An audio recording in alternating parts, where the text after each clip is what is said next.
Tonight, we'll be finding out the details of President Bola Tinubu's deal with the United Arab Emirates. What are the benefits for Nigeria? A woman who pen a signature to that deal will be speaking with us. One of President Tinubu's right hand, you say woman, will be speaking with us tonight.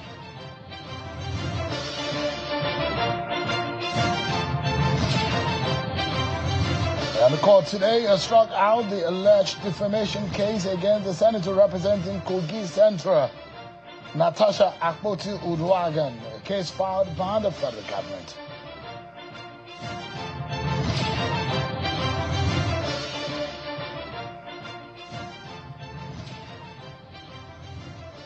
Hello everyone, welcome to the program. This is Politics Today, live on Channels Television. I'm Sean Wakimale right here in Abuja. It's a day to honor the fallen heroes, those that defended the integrity, the unity of this country. For several years they've been doing that. The gallant men and women who have lost their lives in the line of fire. And today the Vice President Kashim Shettima led very top government officials here at the nation's capital to honor those who are the fallen heroes in a wreath-laying ceremony to round up the week-long activities for the 2026 Armed Forces Celebration and Remembrance Day. The leadership of the National Assembly, the Chief Justice of Nigeria, and the service chiefs were among those who joined the Vice President in paying their respects and honoring the sacrifices of the fallen military officers and the veterans. Program, which is organized yearly to commemorate the country's fallen heroes, also witnessed a gun salute and the releasing of pigeons at the National Arcade at the Eagle Square, Abuja. The moment that Vice President is proceeding to lay the way. This is the time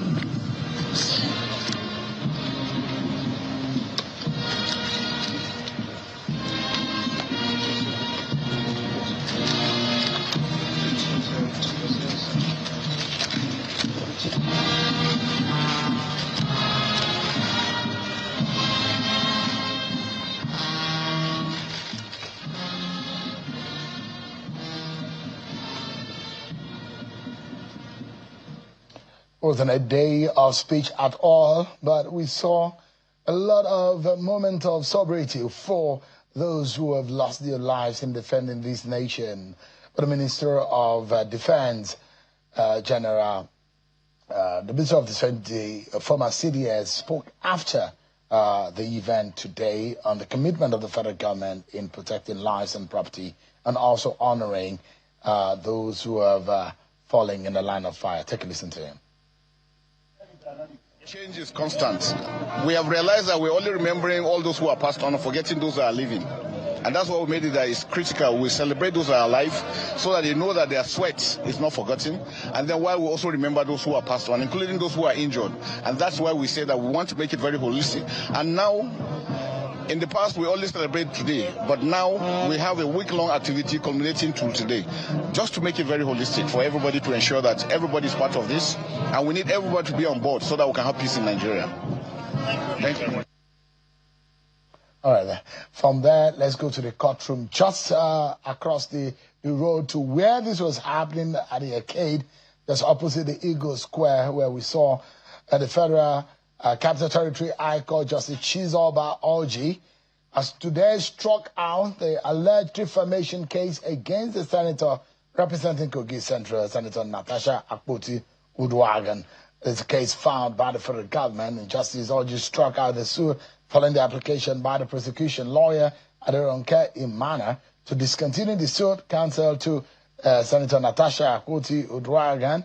Mr. Wesley, the House of SAN, however, moved for the matter to be struck out following the prosecution's application for discontinuance. He also urged the court to release all documents belonging to the defendant and sureties. Well, it wasn't only in one court that we saw that happen. It happened in two courts today in Abuja. Take a listen to the woman who was dragged before the court. A sincere appreciation to President Bola Ahmed Tinubu for having been briefed the truth and in his commitment to justice, ordered the discontinuance of the two cases. So finally, I appreciate my husband, my beloved husband. Thank you so much, my love, comfort. Thank you for your love. Thank you for your support. Even when I didn't believe in things, you did. You stood for me. Thank you. My team, my party, my staff, everybody. In short, I can't even begin to mention the people. Thank you all so much. I have never doubted that Nigeria is a land of possibilities and that the truth somehow will always get one vindicated. So now I can actually rest and resume my work fully, because it's been a whole lot the past few months, no matter how strong and tough one is. For a person like me that has never been invited by the police for anything, does not have any financial a case of financial embezzlement or drug abuse and nothing. I'm what one will actually say a good citizen of Nigeria. So to just be slammed simultaneously by two federal government cases, that was a whole lot. But they say whatever doesn't break you makes you stronger. I would say I'm actually toughened, but it's not something I would want to experience and I wouldn't wish to anybody. But at the end of the day, I think justice prevailed. So thank you all and God bless. Senator Natasha Akpoti-Uduaghan. So let's get to one of the major stories of the day. So it was a story that broke right here outside of our shores. The president has been on this business in the United Arab Emirates. Part of what we would say the president has achieved, but there is a major step that's been taken by Nigeria in the global trade stage with a signing of a landmark comprehensive economic partnership agreement between Nigeria and the United Arab Emirates. A deal the government says could redefine the country's export and investment outlook was signed in the presence of President Bola Tinubu and the UAE President Sheikh Mohammed bin Zayed. The agreement opens thousands of Nigerian products and more than 100 service sectors to the UAE market, one of the world's most important commercial hubs. The Trade and Investment Minister, Dr. Jumoke Oduwole, says the deal is designed to unlock new opportunities for Nigerian businesses, professionals, and investors, and position the country as a gateway to Africa and the wider Middle East as we examine what this means for the economy and for Nigerians at home and abroad. Perhaps a breakdown of what this means for Nigerians. The Minister of Trade Investment, Dr. Jumoke Oduwole, is live for us on the program tonight. Many thanks for joining us, Honorable Minister. Pleasure to be here, Sean. Thank you so much indeed. I would like you to summarize for us, but I tried to do some work. I don't know if that suffices to capture what that deal, it's about a few pages that captures the deal, which I saw that the federal government released through your office. But let me take our viewers through a few of this information, and maybe you can just summarize it for us at the end of these 1 minute or so. And the deal, as we know it, is the Comprehensive Economic Partnership Agreement of 2026 between the UAE and Nigeria. And the question will be why this deal matters in terms of trade. You will be able to see on your screen in terms of trade what we've gotten or what we'll be getting in terms of new jobs in export industries, global access, direct gateway to Middle East and the world, investment, UAE capital flows into Nigeria. Those who say this agreement is designed to drive non-oil exports, attract investment and grow Nigeria's economy. What are the big numbers? I've tried to put the figures together in this manner. There are three categories I've tried to put is the tariffs have removed, service sectors are open, business entry, and also we'll see in that tariffs removal, 7,350 Nigerian products will now easily move on what UAE gives to Nigeria, and what Nigeria gives to UAE is 6,243 UAE products, and the service sector, you see 108 services across 11 sectors, 99 services across 10 sectors. UAE firms cannot operate in Nigeria. Nigerians can work and set up companies in the UAE. Very landmark, isn't it? So what can Nigeria now sell to the UAE? Agriculture, manufacturing, Those products now enter the UAE with zero or reduced import tax. What Nigerians can do in the UAE, professional and business access, and what the UAE can do in Nigeria, there are a long list of them. And what are the things that have been protected? Some sensitive products remain restricted. UAE will not allow pork, narcotics, used tires, asbestos products. But this fits into a lot of ways, a lot of sense for Nigeria. The WTO deal, the AFCTA deal, the ECOWAS, Nigeria agreement, and this SEPA all comes together. But let's hear from the horse's mouth, not literally, but the ministry is here for us to give us a summary. I don't know if I did a good job in trying to extract and distill what they... So this is landmark, isn't it, for us as a country, isn't it? Yes. Yes, it is. I must say you did an excellent job. Thank you for breaking it down for Nigerians. We'd like to deliver the message in the most pragmatic manner, even though it has been very technical work, over 11 months of tough negotiation. And I think both sides were quite pleased with where we landed this deal for Nigeria.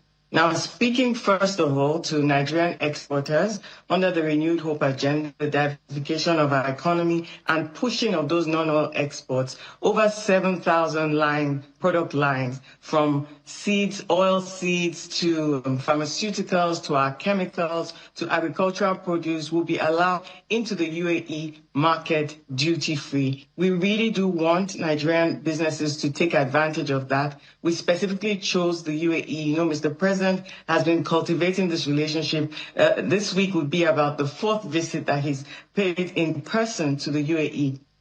And both sides, the UAE president has also been very warm and very receptive of the Nigerian side. And so we negotiated this deal to enable Nigerian exporters have a hub into the rest of the world, market access through the Gulf. The UAE is about the 10th largest trading nation in the world. And so this is a gateway, this is a hub, this is an access that connects east to west, that connects to just a global hub that we all know people like going to Dubai, people like going to the UAE, but why the UAE? When it comes to transport, logistics, when it comes to businesses having head offices, that is one of the melting pots of the world. Now, Nigerian businesses, as you rightly noted, Sean, will be able to open offices, subsidiaries. Business owners and business people will be able to be in the UAE for 3 months, a 90-day period in a 12-month period. We also know that we will be able to have our businesses grow in areas where they're competitive. In the UAE, they invest a lot in hospitality, in real estate, in tourism. And so those are areas where Nigeria will continue to deepen its access into the UAE itself, and then our exports of our products to the UAE to the rest of the world. So that's for trading and market access. Now, why is this also very important in terms of investment? You know that Mr. President has said repeatedly that Nigeria is open for investment. What does that mean? You have to have an enabling environment to be able to have businesses have the protection, the framework that gives them comfort to come. So the UAE government and the Nigerian government have delivered this G2G to enable big investments in areas where we, Nigeria, want investment in our country. We want investment in infrastructure. We want investment in so many areas that we have gaps. And so that UAE capital will come into areas, and of course, they'll make good money. But more than that, when they're looking for a hub to access the rest of Africa, they will base those investments in Nigeria and use Nigeria as a hub to export to the rest of Africa. So what we will also be importing from the UAE will be a lot of machinery, a lot of areas where we need inputs for our industrialization agenda. And those are some of the lines that we've opened, some of the 6,000 plus import lines. Of course, our prohibition list remains the same. Our tariff work has been ongoing with the Ministry of Finance, the Ministry of Industry, Trade and Investment, working collaboratively to deliver not just for the UAE, but a related tariff schedule that will deliver progress for the Nigerian economy according to the Renewed Hope agenda. Interesting scenario playing. In the books, in the letters, and in the figures that we see, fantastic idea. It looks so beautiful. But let's come down to it. I'm concerned about the Nigerian investment right here and the industry right here. If we have this handshake with the UAE, not only that the two countries will benefit, but also how it will not kill Nigeria, the domestic or local investment right here. Now, it opens for the opportunity to a far-reacher country, if you may put it that way, in terms of the competition between both economies. But how do we ensure that the Nigerian industry and investment right here will not suffer? Now, that is a very important question, and I'm glad you asked that. So nobody can get very far like clapping with yourself. Mr. President has insisted that this economy needs capital. We need FDI. We've also prioritized domestic investors. We've prioritized Nigeria first. And what does that mean in practical terms?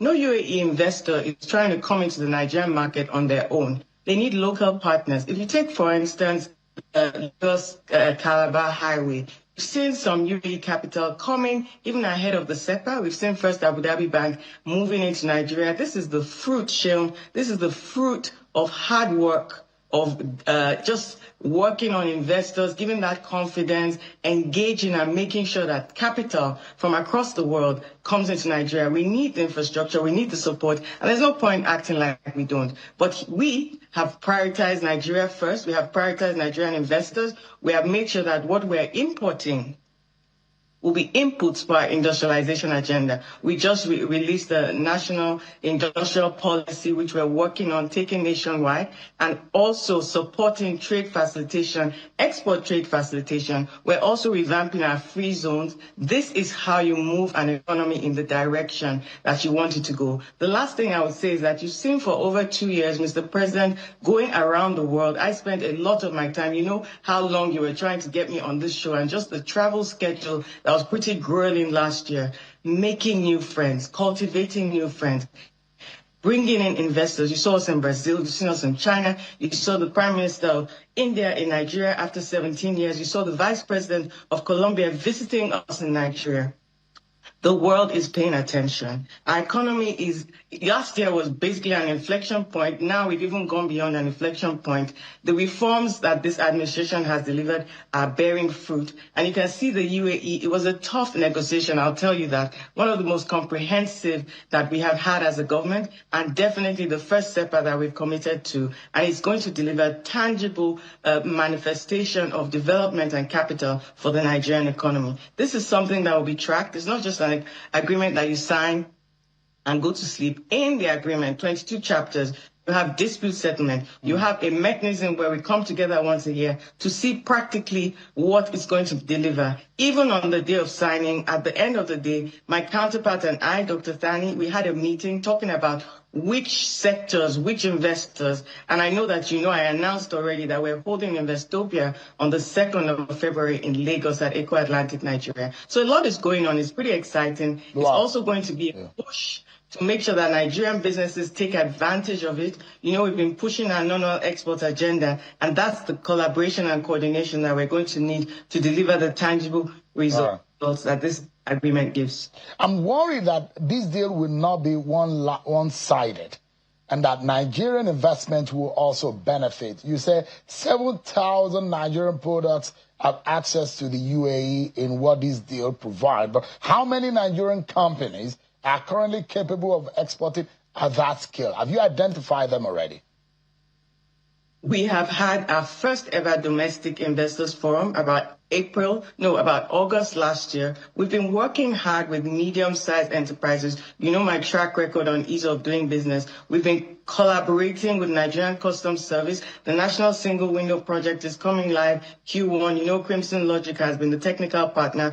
That's the world leader. And for a year, they've been working on Nigeria's single window intervention. There have been a number of things put in place. I mentioned our special economic zones, the reform of our architecture, our tax architecture. These are not in isolation. They all come together to deliver an enabling environment for our businesses to thrive and to export. Export facilitation, we actually have a program that we're releasing, we're currently curating with subnationals, with local governments actually, to go to each local government across the country and push what areas they are competitive in for export. You know that I've had a strong focus on AfCFTA, exporting to the rest of Africa.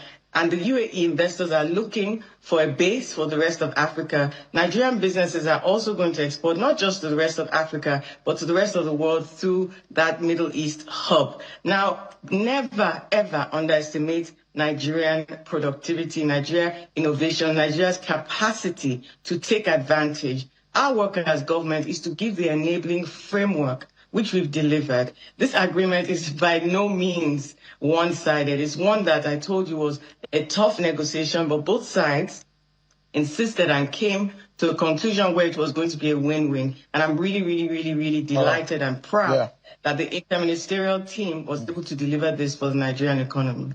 I'd like to ask you whether or not, because the average person watching tonight will be asking the question, what is the need for me?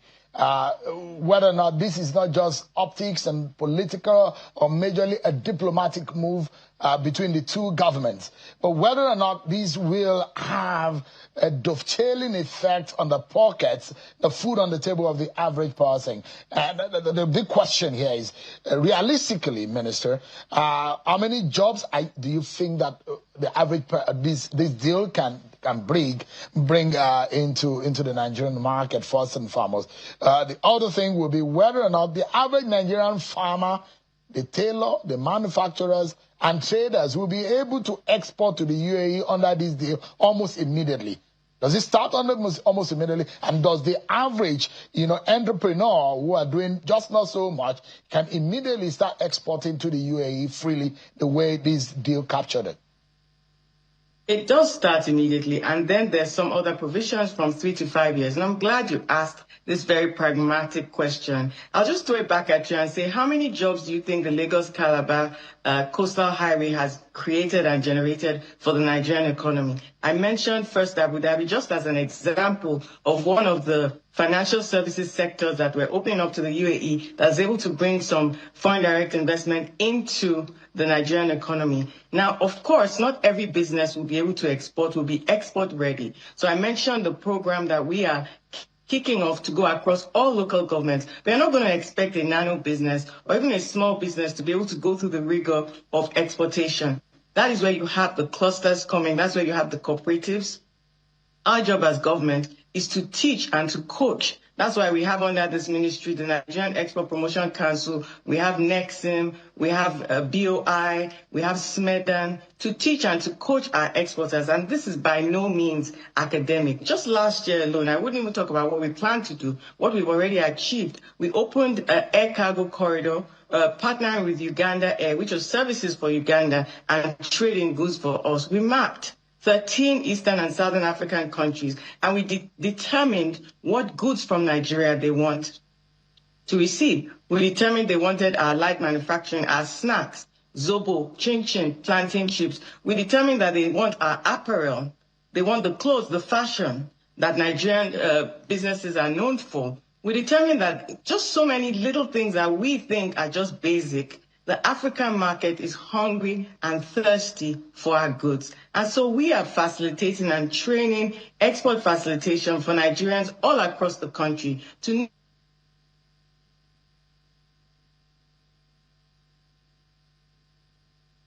Well, it seems to have some network glitch there. The minister explaining what this means, this deal between the UAE and Nigeria means for the average person, and how immediately the local economy can now start gearing up for what will become an exchange in product for money in exportation to the United Arab Emirates.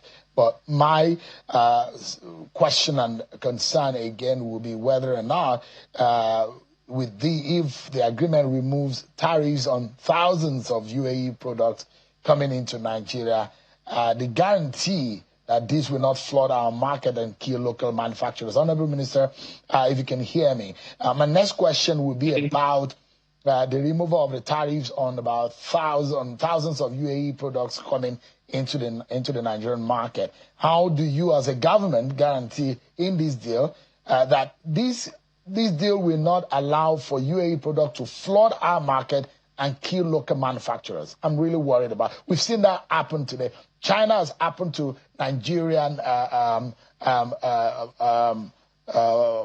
manufacturing of textile, and we saw Kaduna literally fell on his knees in the late 60s, early 70s. We know what textile industry is to that economy in the northwest region of the country. But today, those other economies have flooded Nigeria with those alternative textile opportunities, and now it's almost moribund. The big fear is that this tariff removal and the flooding of about these thousands of products will not kill local manufacturers. Don't frame things as flooding, because you need to now find out exactly what it is that will be coming into the Nigerian market. I started by saying that we prioritize inputs like manufacturing inputs, capital-based inputs that will be inputs for our manufacturing base, for our industrialization. Very carefully thought through, very toughly negotiated to make sure that this particular concern, you know that we are the custodians of the industry. We know that we work with MAN, we work with NASIMA, we work with chambers of commerce, we work with businesses. And show those days of the 60s, the 70s, it is lack of technical skill that makes lopsided agreements. I led this negotiation myself. I'm an international trade expert. The Nigerian Customs, the Nigerian Office of Trade Negotiation, the Ministry of Justice, the players that we had working on this negotiation, a full collaborative effort, we know what we're doing. And so even if you ask the UAE side, it was a very tough negotiation in area of services, because you even prioritize goods. If I move over to services, this is where Nigeria is competitive. And we made sure that in what we were opening and in what we were pushing to open, this is what Nigerians would want. And when you even look at the structure of the economy, you can't expect to grow your economy without letting in input. Basic economics, you cannot specialize in everything. And so what will be coming into from the UAE to Nigeria, and what will be going, if you notice, even from a numerical perspective, you see that the UAE is actually opening up, because it's quite a liberalized trading market, quite opening up more than we are even opening up. And because it was also tough, we said this, our prohibition list, this is where we want to be, and this is it. So businesses should be encouraged to take advantage of the inputs, and also to take advantage of trade facilitation and knowing how to push their exports. It's a non-oil diversification agenda, export-driven. I also told you that our special economic zones, can you hear me? Yeah, go ahead. Okay, just retooling our special economic zones, because they're meant for exports. They're not meant for production to come back into the domestic market. So in all we've looked at in the last over a year, we negotiated this agreement over about 11 months. We even decided what we wanted to attract, the investments we want to attract, the sectors we wanted to open. There's empirical basis for all this. And I think the taste of the pudding is in the eating. We're going to be tracking empirically. So let's have this conversation in 6 months or 1 year. Already shown our non-oil export figures are up year on year. It's never happened before. We've broken a record the year before. We've also, I was speaking with the executive director of NEPC just about 2 hours ago. We've broken another record in 2025. So let's just watch the data. All right. And let's use the data to see where this economy is going. I'm excited about this, and I tell my viewers on this program that if I see something good, I'm the one that is fast enough to quickly go and pluck it and give it to my viewers to consume, because I'm always looking for the opportunities that are there. Out of the sad and the very gloomy stories are also very good stories about our country. And when I see one, I come at it. And it's interesting that our own sector in the media is also part of the deal. And so a lot of our colleagues and a lot of people in other areas, and I mentioned tailors, I mentioned farmers, these are areas that people's ears should now start working and start itching to see what opportunities are there. But on a final note, my final question to you, I'll take you away from the UAE and I'll take you to what the lesson from China. China declared about $1.2 trillion trade surplus. And this is largely without the United States. We saw the hostility from the United States in its own policy on trade with China. China being one of the biggest one that received a major tariff disadvantage from the United States. But in all of this, the question is for Nigeria, how are we able to learn from this China. The question is whether China can maintain the momentum without the United States, playing game without the United States. But Nigeria, what lesson have we learned? If China is able to declare such an amount of trade surplus, what lesson have we learned as a country? That is actually an excellent question, and it's one that all of us should think through together. Now, for us at the Federal Ministry of Industry, Trade and Investment, when we look at the Renewed Hope Agenda, item number 7, diversification of non-oil exports, we immediately circled in on the AfCFTA, the African Continental Free Trade Area. I already said to you, there's an affinity of what we take for granted. Other African countries are ready. They look up to Nigeria. They tell us this at technical meetings. There's a lot of informal trade going on. So when we want to push our trade surplus, first of all, look at our neighbors. And we formalize it, not so much informal sector. So we've been working on a lot of trade facilitation, how to support businesses on that with the technical soft know-how and around the country. So that's the program I talked about. And then also, I've said a number of times that we move in concentric circles. So UAE is a bilateral agreement, but we've prioritized our sub-region, West Africa. We had the first West African Economic Summit. There was over 400 million on deal discussions. We had a deal room that we curated for that conference. And then when you look at AfCFTA, I've just talked about what is interesting, digital trade. You heard me speak all last year on digital trade. This is where Nigerian businesses are competitive, our startups, our fintechs, our edutech. We focus on that as well. And then not to forget the rest of the world. Everybody now knows what a tariff is. President Trump has made sure that the whole world knows what are those headwinds. We have agreements, we have commitments under the WTO, we have agreements under or other agreements, the AfCFTA, we have commitments, ECOWAS, making new friends, leveraging those agreements. So you've seen us with Brazil bringing in transactions. You've seen us with discussions with China, you just mentioned, with India, and not forgetting our strategic partners with the UK. A lot of discussions on our ETIP and moving that forward with the US, our commercial investment partnership. Businesses just want to do business, and our job is to enable them and to support them to scale and to leverage. Honorable Minister of Trade and Investment, Dr. Jumoke Oduwole, and I'm telling my tailor friends, my farmer friends, some of us we have failed farmers. I don't know, it's just a very lovely thing to do, but I've not really gotten a very good hang of it. I wasn't quite successful. Maybe I'll have to learn it. Now that UAE has opened up, maybe I can open an investment again. I have a farm, but I don't know whether I can go back to that that line of business and see whether... You can, your side hustle. Yes, a side hustle. I mean, you can't rely on one thing, can you, as a person in this country? So thanks so much, Honorable Minister, for joining us tonight. Good news, and I'm hoping that many Nigerians who are watching tonight will be able to benefit. Dr. Jumoke Oduwole, thank you so much for joining us tonight. Pleasure. I appreciate it.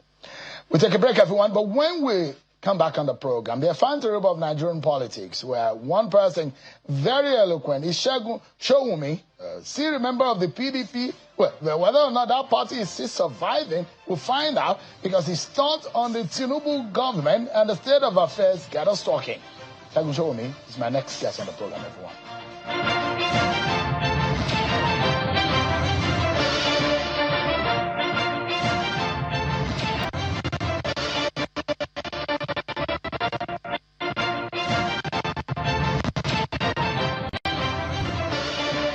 Yet another member of the People's Democratic Party has gone out of the door, and it does look like a lot of them are now moving into the African Democratic Congress, ADC. One of them is a former presidential candidate and who is also the founder of Ovation magazine, Chief Dele Momodu, who officially defected to the African Democratic Congress, ADC.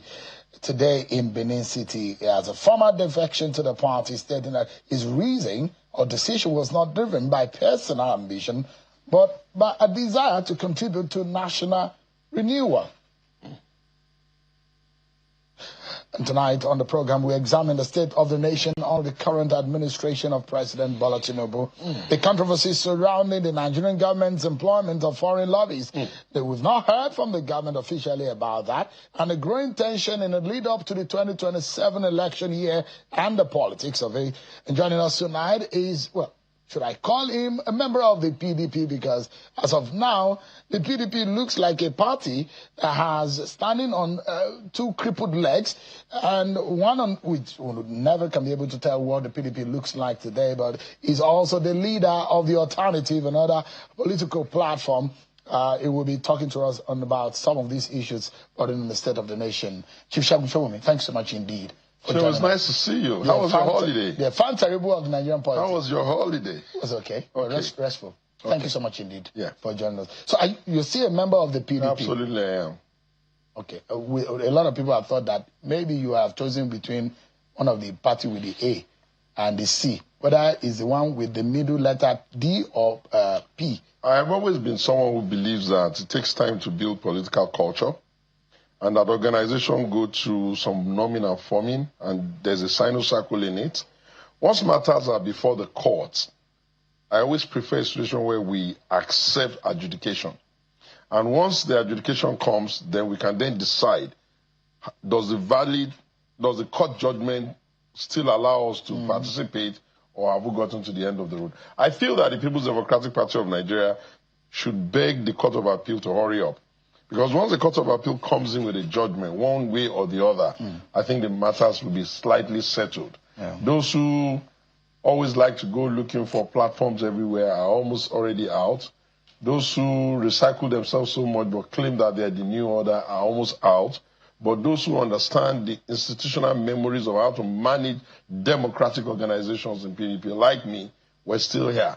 Albeit we're not too happy with the state of things. So no matter what, you still stick with the PDP? After the Court of Appeal, we will know. That's when you decide. Yeah, because I really want to... But does ADC look like... Because a lot of your friends have now moved to the ADC. My friends are even more in the APC. In 2011, when people wanted to start moving around in Ogun, I kept saying to them, is that a real issue? And some of them are really top boys in APC now, so they're my friends.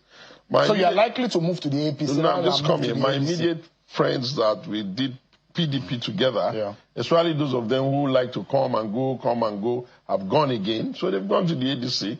I have a lot of opinion on that, their ADC, but I think it's a bit too early. One must be careful not to injure an already injured effort. So you think it's an injured effort? No, I think it is injured because, you see, it takes time to purge yourself of your attitude. We are human beings. We are creatures of characters and habits. The habits you pick over the years and no one tells you is bad, you will use it. Look at the party. You have not even gotten past go. You already have very heavy conversations of entitlement for those who think they must be given ticket even before they join. And then those who think that, no, we must follow the new other. It's the kind of conversations they are having. Because that's the party a lot of Nigerians think that will rescue No, I don't think so. I don't think so. Look, the first test they're going to have will be in Osun, and then Ekiti, whichever comes first. And then they're going to learn that these things don't yield to the noise that they are making. As far as I know, opposition can come together and say, okay, we want to provide an alternative viewpoint. But you cannot provide an alternative viewpoint if you do not respect the fundamentals that keep the country balanced.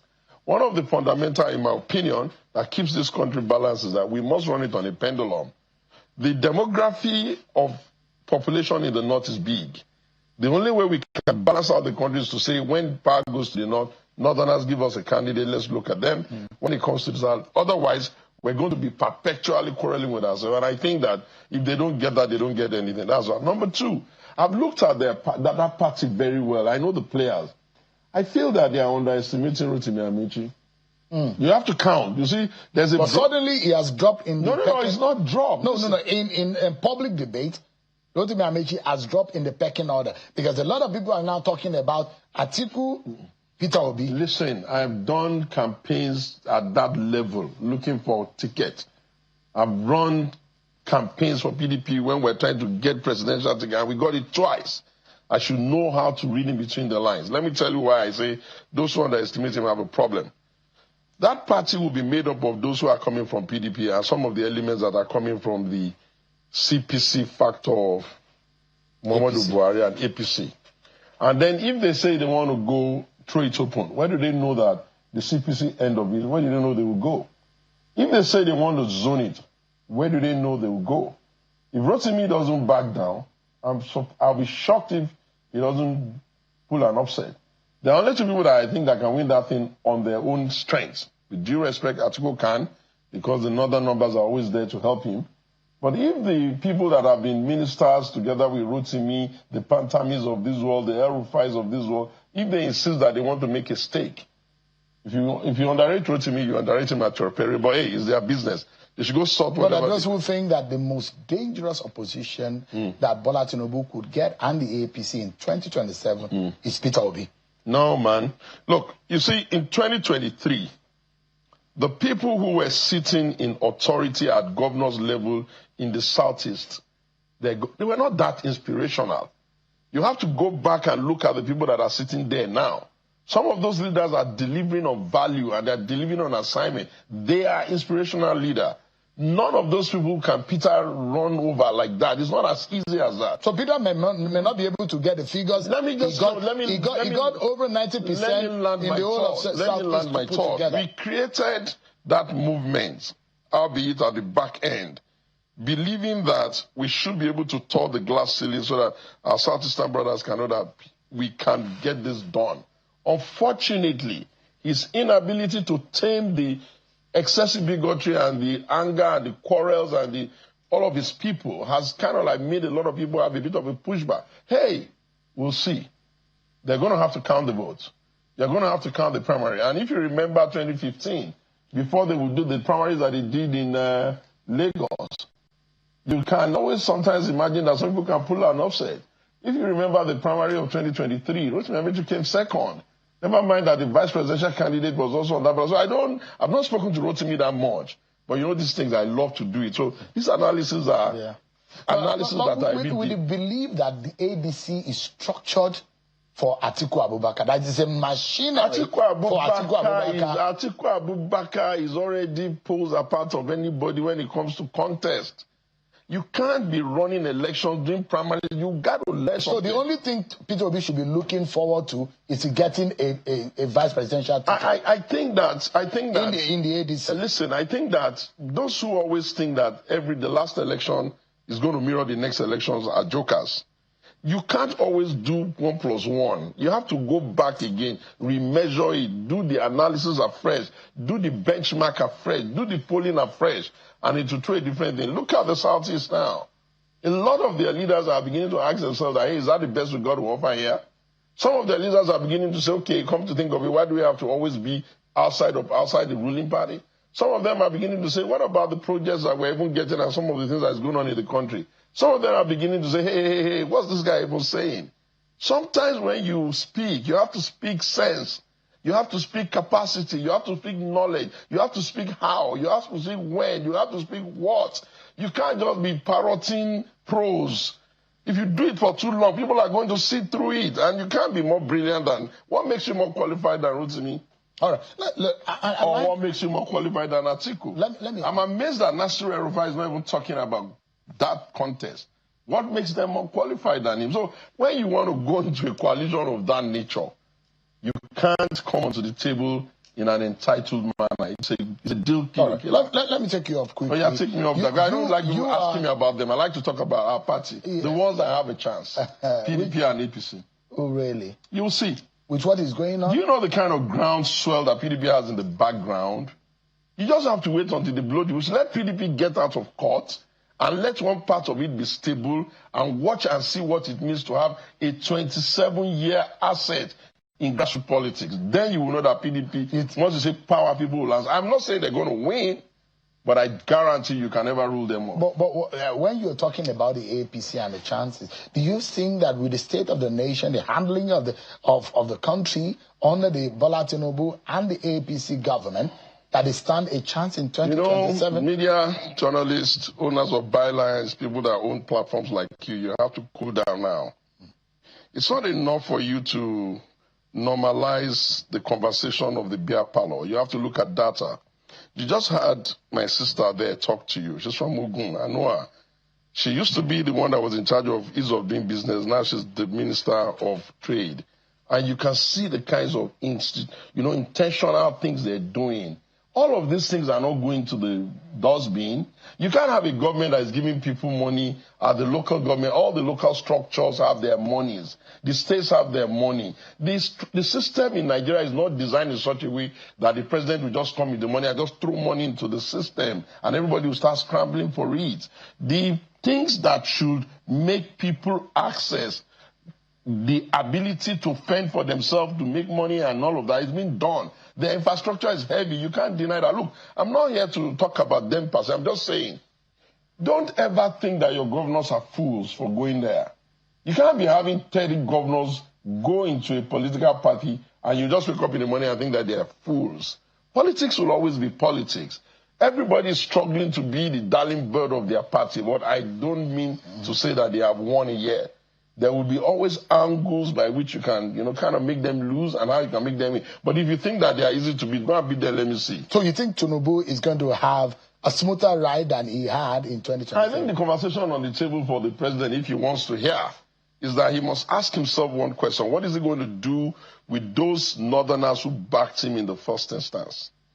Because Bola Tinubu must understand that he didn't win any of the urban northern numbers. If you look at the data, you see he lost urban Kano, urban Kaduna, urban everywhere. He won in the rural area. Those rural votes that gave him those numbers in the north, he needs to go back to them. Are they not the ones who are crying? They are suffering? No. Everybody is suffering. Everybody is crying. Are you suffering too? Dude, look, when you are reforming a nation, you can insist that you want to continue same of same and get the outcome that you all hope to get. Or you can accept that, okay, let's start doing some incremental changes and see that we can get it done. They're not perfect. There's enough things to criticize. But if you are asking me strictly on the way the science of elections are and how it usually goes, if you underestimate them, you underrate them at your peril. You're one of those who think that employing lobbyists, and I've seen people who have come after that, your opinion, that you have a major problem, diplomatic problem, political problem that would have thrown your country into a disaster. And lobbying, getting people to lobby for you is not a crime. It's in fact is a standard in engagement globally. But you have a problem with the figure. No, I don't. You have a problem with the idea of employing lobbyists. No. Listen, Sharon. I've been to the State Department 4 times, invited. I was there before they designated. I was there before even the Trump one. I was there just before they started taking their hard decision of coming to even do the airstrike. And I'm in contact with top leaders there. You know why? Because at the point in summer, I was so worried about the way the insecurity in the country was going. I started reaching out to old allies. Guys, what is the solution to this problem? And I am right there in the middle of this conversation. What I wanted to say is not that countries don't have lobbyists. Everybody does. Israeli has, everybody has lobbyists. But you don't really come onto the table, employ a lobbyist, and 5 minutes after you do that, it's all over the media. For the lobbyist thing to work, it's almost as if people don't even know. They just hush it.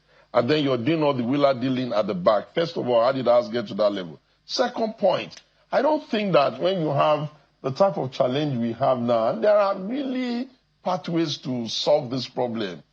Far better than they can ever imagine. We can give them people, we can tell them names, we can tell them personality that they know are the ones that are driving that process. The challenge I see here is that, what are you even asking them to lobby for? Are you going to reduce a nation like Nigeria to a country where whenever any country bullies us, they're going to carry our money and go and start throwing it to their own citizens so that their citizens will not tell us they're doing something and we're not going to get any movement? What would have been better would have been, 1, convince yourself on the need to scale up on the work on the inside, which ironically they are doing. Then 2, do a re-imaging for the country. You won't come and start saying there's going to be lobby President Trump. You do a re-imaging for the country, increase the branding of the country, the messaging of the country, and you change attitude on the inside. Then you also have to come back in country and look at the people like you, byline owners and all that, and tell them, gentlemen, we have an existential problem now. We all now have to come to the table and come up with a strategy for our country. You can't be throwing money like that. Some of the best communication companies in the world today that have the great access to some of the best partners abroad, they're already here. Why would you take that kind of money and throw it away? Then how are you going to ever lobby people on issues that require reorientation in your country. If people wake up every morning and they're killing themselves, they're kidnapping themselves, they're starving themselves, it's going to go away.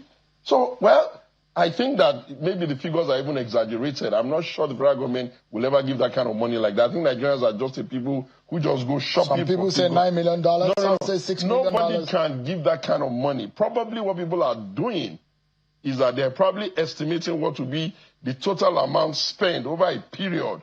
But I'm sure that the government will not do that. That's number one. Number two, I think that the Trump administration is a particularly different kettle of fish. Some of my friends, oh God, some of my friends are even in Abu Dhabi as we speak. And they're doing things for other countries in Africa that we know also need some help. And they're not far away from, these are our friends. We own the playbook they run, and we're Nigerians. How do you want us to feel when our own people are just crumbling and stumbling and just going around in circle? You make it worse when you think that the United States of America is playing a narrative war with you. They're not. That's not the game. They're not having an argument on he said, she said with you. They're asking for specifics. Those specifics must be done by you. I think those, and if you look at the handling and the result we are seeing, now, it was supposed to be Trump coming gun blazing. And that scared a lot of people. But it's now the American government even giving the Nigerian government equipment and welfare equipment to fight the war. Isn't that working already? Listen, nobody ever told you the United States of America is interested in coming to your country, gun blazing, stealing your mineral. That's not it. Their position is simple. The world cannot look by while people are dying here and you're struggling with it. Some of the shuttle diplomacy you've done has also brought them to have a better understanding. And some of us have also contributed massively to that re-characterization that, look, don't call our country a Muslim Christian country. That's not who we are. Don't make us a Fulani hater country. We're just one country that have some issues. If you want to help in a decent manner. And we have started seeing that the pushback is there. But what we're saying is, if you pay a lobbyist, and it's one that is going to start getting, you know, name and shame already in Washington. Okay, where's the value? You think the Buhari government didn't have a lobby? Do you want me to tell you their name? If they had asked ordinary Lai Mohammed, the immediate past Minister of Information, he would have probably told them some good lobby people. So I think that what we're concerned about is that there is a momentum now that is building the country in a particular direction of progress. We don't want anybody to scuttle it. And we don't want... So we invented 419. No Washington person come at 419, the 419ers. Chief Segun Showumi, a member of the PDP, albeit in the crisis in which they are. Can you stop? Which party is not in crisis? The last time I checked, there's a court case even trying to deregister the agency. Segun Showumi, a Nigerian from Thank you. State. Thank you so much indeed for your time tonight. So, thank you, nice to have you. Of Nigerian politics. That's our show for tonight, everyone. Many thanks for watching. God bless Nigeria.